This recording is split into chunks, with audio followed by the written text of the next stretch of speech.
Hello students, अब हम gravity के फर्दर रूल्स के बारे में पढ़ेंगे। तो आज हम ग्रेविटी को न्यूटन के थर्ड लॉ से कनेक्ट करके पढ़ेंगे। न्यूटन का third law, Newton's third law plus gravity.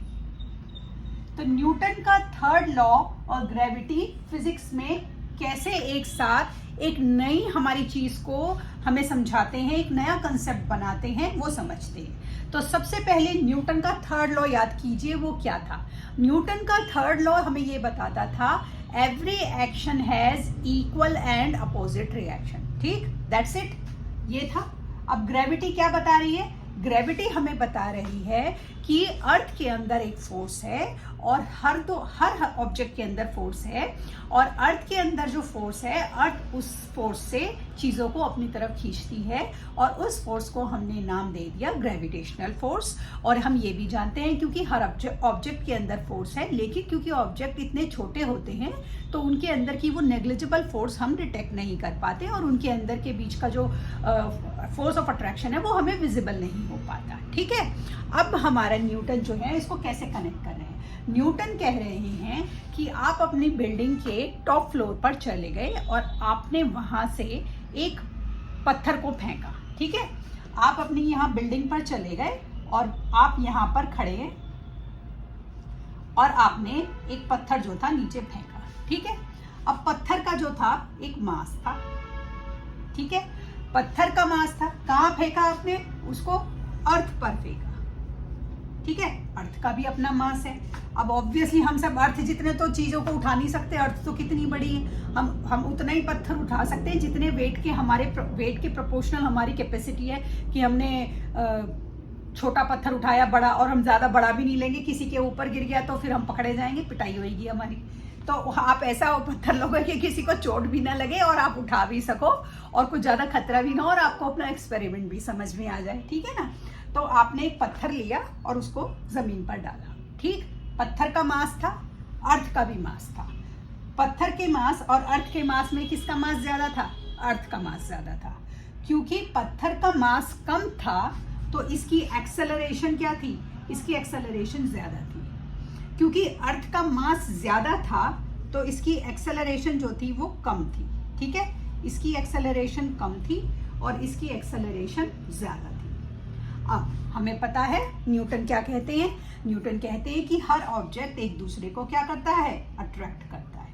अब ये दोनों एक दूसरे को अट्रैक्ट कर रहे हैं। इसका वेट कम है तो इसकी एक्सेलरेशन ज्यादा है, इसका वेट ज्यादा है और इसकी एक्सेलरेशन जो है वो हमारी कम है। तो इसीलिए जब हम एक पत्थर को नीचे गिराते हैं, क्योंकि अर्थ का वेट ज्यादा है, तो वो पत्थर हमें नीचा गिरते हुए दिखाई देता है क्योंकि उसकी एक्सेलरेशन ज्यादा है।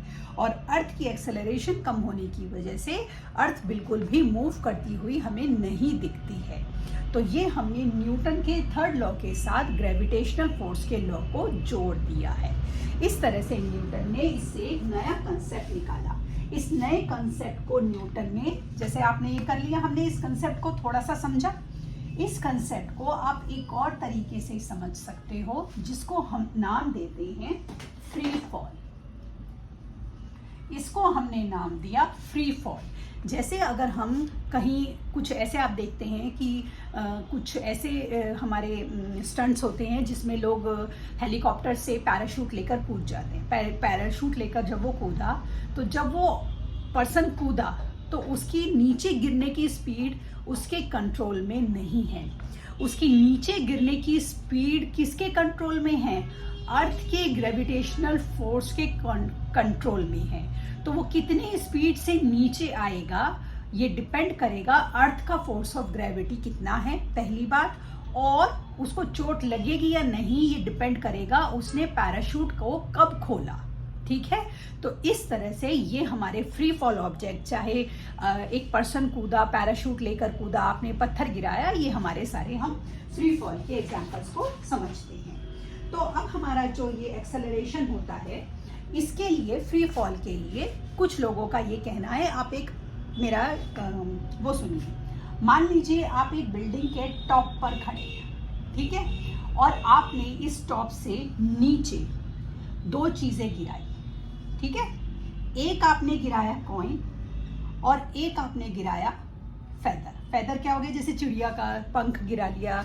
आपके पास फेदर नहीं है तो मान लीजिए आपने एक पेज गिरा दिया, कॉपी के 2-4 पन्ने लिए, वो गिरा दिए, उनको क्रम्प किया और बॉल से बना के उसको वो गिरा दिया, ठीक है। तो आप देखेंगे, क्या देखेंगे कि कॉइन पहले पहुंचेगा कि फेदर पहले पहुंचेगा। आप कहेंगे कॉइन पहले पहुंचेगा, ऑब्वियसली जब हमने कॉइन गिराया, कॉइन गिरेगा, नीचे हमें आवाज आएगी और फेदर हम देख रहे हैं वो इधर से उधर, या कागज जो हमने डाला है वो इधर से उधर अपने मजे से फ्लोट करता हुआ बाद में नीचे आएगा। तो इससे कुछ लोग क्या कहते हैं कि जो ऑब्जेक्ट हैवियर होते हैं वो नीचे ज़्यादा तेजी से गिरते हैं, और जो ऑब्जेक्ट हल्के होते हैं, क्योंकि फेदर हल्का था तो उसको नीचे गिरने में समय लगा। नहीं, ऐसा नहीं होता। कैसे नहीं होता? क्योंकि हमारे कुछ साइंटिस्ट ने ऐसा ही किया। वो वर्ल्ड की बहुत बड़ी बड़ी बिल्डिंग्स पर गए और उन्होंने वहाँ से अलग अलग मास के जो पत्थर थे वो नीचे फेंके। मान लीजिए एक पत्थर का मास कम था और एक पत्थर का मास ज़्यादा था, तो उन्होंने देखा कि वो दोनों नीचे सेम टाइम पर पहुँचे। मतलब मास, उनका वेट ये डिपेंड नहीं करेगा कि वो कितनी स्पीड से नीचे पहुँचे। एक्चुअल में कॉइन और फेदर में से फेदर ज़्यादा देर लगाकर नीचे क्यों पहुँचा? क्योंकि कॉइन छोटा सा था, इतना छोटा था, तो इसका कांटेक्ट एरिया क्या था? बहुत कम था। क्या था? लेस कांटेक्ट एरिया, ठीक है। क्योंकि फेदर बड़ा था तो इसका कांटेक्ट एरिया क्या था? Contact area is more in comparison to coin. क्योंकि कांटेक्ट एरिया बहुत ज्यादा था इसीलिए फेदर को नीचे पहुंचने में ज्यादा समय लगा। तो ये हमारे इस मिथ को तोड़ता है कि जो भारी चीजें होती हैं वो जल्दी नीचे पहुंचती हैं। अब इस फ्री फॉल से हमारा एक नया कंसेप्ट और निकलता है। वो कंसेप्ट क्या निकलता है? वो कहते हैं जब भी आप किसी हाइट से किसी ऑब्जेक्ट को गिरा रहे हैं तो अर्थ की ग्रेविटेशनल फोर्स की वजह से उसके अंदर एक्सेलरेशन प्रोड्यूस हो रहा है, मोशन प्रोड्यूस हो रहा है, और इसको हम बोलते हैं acceleration. Acceleration due to gravity, due to gravity, acceleration due to gravity. तो ये जो एक्सेलरेशन ड्यू टू ग्रेविटी होती है हमारी, इसकी एक फिक्स्ड वैल्यू होती है 9.8 मीटर पर सेकेंड का स्क्वायर, ठीक है। ये आपको याद रखनी है कि बहुत सारे न्यूमेरिकल जब हम अगली आगे की आने वाली क्लासेस में करेंगे तो ये वैल्यू अगर हमें क्वेश्चन में गिवन नहीं होती तो हम इस वैल्यू को अपने आप से लगाते हैं। तो 9.8 लगाएंगे तो बहुत ज़्यादा बेहतर है। अगर आपको लगता है कि 9.8 बहुत ज़्यादा मेरे लिए डिफ़िकल्ट हो रही है कैलकुलेशन में, तो आप इसको 10 लगाकर अपने न्यूमेरिकल में अप्रॉक्स लिख देंगे तो भी आपका न्यूमेरिकल गलत नहीं होगा। तो क्योंकि 9.8 इज मोस्टली अप्रोप्रिएटली हमारा होल होके 10 हो जाएगा।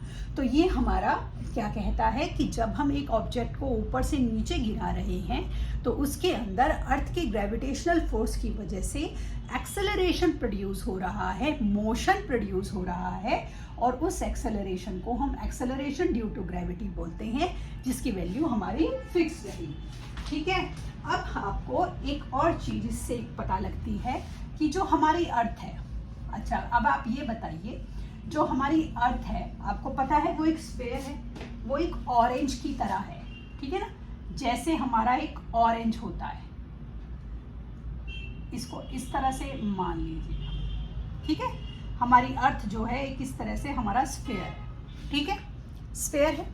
अब हमारी अर्थ का ये सेंटर है, ठीक है, जिसे आप बचपन से करते आ रहे हैं, कोर, मेंटल, इनर जो है अर्थ की लेयर है, आउटर लेयर है, ये करते हैं। अब ये जो ग्रेविटी होती है अर्थ की, सारे उसमें अर्थ की ग्रेविटी सारे एरियाज में सेम नहीं होती। अर्थ की ग्रेविटी पोल्स पर अलग होती है, ये जो हमारे पोल्स हैं, और अर्थ के सेंटर में अलग होती है। जो अर्थ की ग्रेविटी है, the value of G, maximum होती है पोल्स पर। पोल्स पर क्या होती है? मैक्सिमम होती है अर्थ की ग्रेविटी, ठीक है।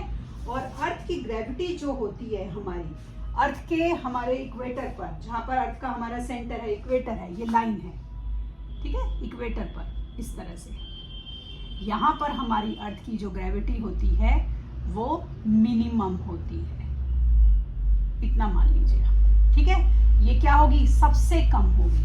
अब आप कहेंगे ऐसे कैसे, अब मैं आपको इसको एक ऐसे एग्जांपल से बताती हूँ, आपको बहुत जल्दी स्ट्राइक करेगा। मान लीजिए आपने अर्थ के पोलर एरियाज में कुछ सोना खरीदा जाके, ठीक है। मान लीजिए आपने 1 किलो सोना खरीदा, तो अर्थ के हमारे सेंटर में आते ही उसकी जो वेट है, अभी हम आगे के न्यूमेरिकल्स में और आगे के कंसेप्ट में करेंगे, वो 1 किलो से कम हो जाएगी। क्यों? क्योंकि अर्थ की जो ग्रेविटी है हमारे सेंटर में वो मिनिमम है। आप इसको अपोजिट कीजिए, मान लीजिए आपने कुछ खरीदा है अर्थ के सेंटर के किसी गांव से या किसी सिटी से, और वो 1 किलो है, ठीक है। तो आप पोल्स पे आएंगे तो उसकी जो वैल्यू है ऑलमोस्ट वो बढ़ जाएगी, 1 किलो से ज़्यादा हो जाएगी। तो ये आप इससे प्रॉफिट मेकिंग बिजनेस कर सकते हैं कि सेंटर में गए क्योंकि अर्थ की ग्रेविटी कम है, और फिर हम पोल्स पर आए तो वो मैक्सिमम हो गया। तो अर्थ की ग्रेविटी और हाँ, living all the things apart, the conclusion is कि जो अर्थ की ग्रेविटी है वो पोल्स पर मैक्सिमम होती है और अर्थ के सेंटर में जो होती है वो मिनिमम होती है। ये क्यों होती है इसको हम अभी आगे की क्लासेस में डिटेल में करेंगे, इसका रीज़न क्या है। तो इस तरह से जो हमारी अर्थ की ग्रेविटी है वो अर्थ के सारे हिस्सों में सेम नहीं होती। कोर एरियाज में हमारे मिनिमम होगी और पोलर एरियाज में हमारे मैक्सिमम होगी। आगे के कंसेप्ट हम अगली क्लास में करेंगे, तब तक के लिए शुभ रात्रि।